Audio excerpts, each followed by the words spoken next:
several hours. There were 3 members of Congress who were there also. Yes.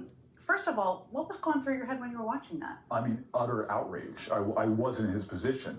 And so that institution, which is a private company, for-profit by that, after it had been vacant for 10 to 20 years, without getting fire code approvals, without getting a certificate of occupancy, without health inspectors visiting, and they were in court with the city, and they still chose to belie the court processes and occupy that and put human beings in there with no inspections whatsoever. So Ras Baraka had been going time and time again, and then on a visit with protesters out there, he didn't bring the protesters. Mm-hmm. They started chanting, "Let him in," so they invited him in. He goes on the inside, and they come out and said, "You need to leave, you're trespassing." So he left.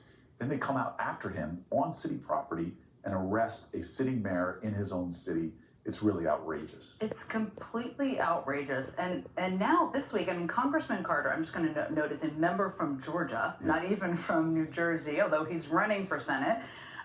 He proposed trying to strip these 3 New Jersey Democrats from their committees. Right. What do you make of that? I mean, this is, first of all, it's outrageous. And by the way, this is in the context of arresting a federal judge, of violating a Supreme Court 9-0 order, attacks on due process, disappearing human beings. This is all part of this equation. Those Congress people, that's ridiculous. They were invited, they showed up there, they were brought in, they were put into a room, told they were going to get a tour. They came out when they saw all these massive people running out to arrest the mayor.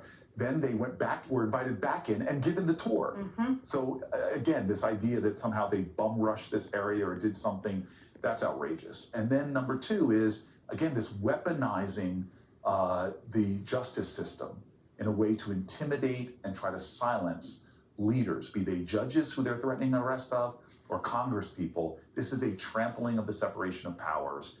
This is a president that does not want accountability, doesn't want checks and balances, doesn't want transparency.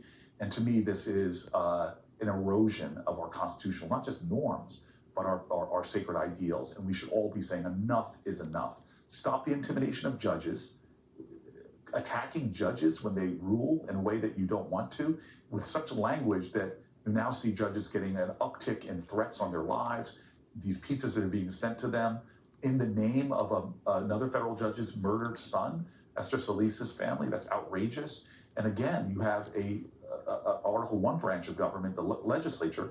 You are doing things to intimidate them, threatening to have their arrest. So this is stuff that is outrageous. It's more indicative of an authoritarian nation, not a free democracy where people have a right to have checks and balances, to have accountability for their president. And right now we have a Congress that is not only laying down, not holding any hearings